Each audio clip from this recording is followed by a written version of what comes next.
Bonjour à tous et à toutes, bienvenue dans cette nouvelle session consacrée à la découverte des fonctionnalités de base du logiciel QGIS. À l'issue de ce cours, vous serez à mesure de comprendre les fonctionnalités de base du logiciel QGIS. Il s'agira spécifiquement d'apprendre à créer un projet QGIS, de définir un système de coordonnées dans un projet QGIS, d'importer des données au format vecteur dans QGIS et de reconnaître les différents menus de l'interface QGIS. Concrètement, comment cela se passera-t-il? Je vous invite donc à lancer le logiciel QGIS pour que nous puissions explorer l'interface ensemble. Au démarrage de QGIS, vous avez plusieurs fenêtres qui s'affichent, parmi lesquelles la fenêtre projet récent, actualité, modèle de projet, dont nouveau, projet vide et bien d'autres fenêtres. Nous allons ouvrir un nouveau projet. Pour cela, on peut cliquer directement ici ou aller sur l'outil créer un nouveau projet.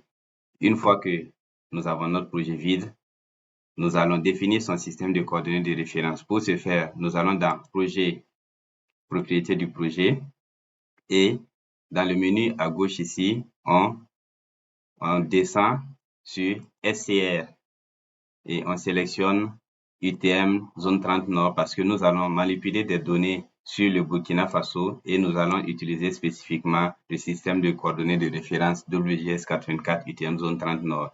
Vous avez aussi la possibilité de chercher ce système de coordonnées de référence en passant par le filtre. Tout dépend donc de la zone sur laquelle vous travaillez et du pays sur lequel vous travaillez. Une fois qu'on a sélectionné notre système de coordonnées de référence, on applique et on fait OK. Nous avons donc un nouveau projet vide. Nous allons importer une couche au format vecteur. Pour ce faire, on va dans couche, ajouter une couche vecteur. Dans la fenêtre qui s'ouvre dans vecteur, je regarde au niveau de source, je clique sur les 3 points pour parcourir.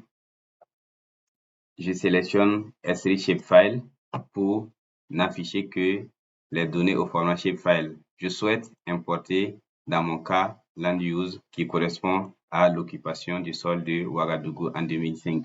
Une fois que c'est fait, je clique sur Ajouter et je peux fermer la fenêtre. Donc, je viens d'avoir une carte qui s'affiche. Les principales fenêtres que vous avez dans QGIS, il s'agit tout en haut de la barre des menus. En dessous de la barre des menus, vous avez la barre des outils et tout en bas, vous avez la barre d'état. À gauche, vous avez la fenêtre des couches.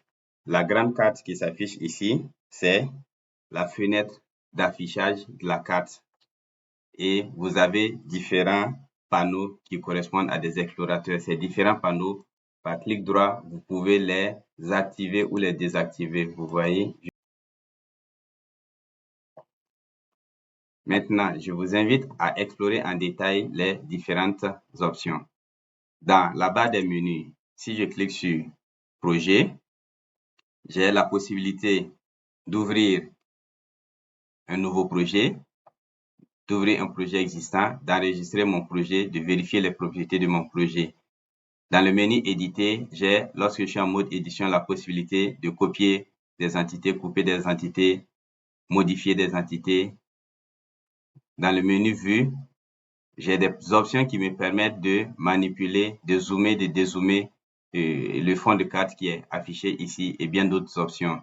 Dans la fenêtre couche, j'ai la possibilité de créer une nouvelle couche, d'ajouter une couche existante, d'ouvrir la table des attributs, de faire du géoréférencement et bien d'autres options. Dans le menu plutôt préférence, j'ai la possibilité de définir les propriétés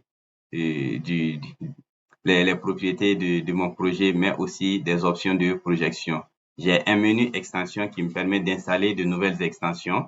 J'ai le menu vecteur qui me permet d'accéder à des outils de géotraitement, des outils de géométrie, des outils d'analyse, des outils de recherche, et ainsi de suite.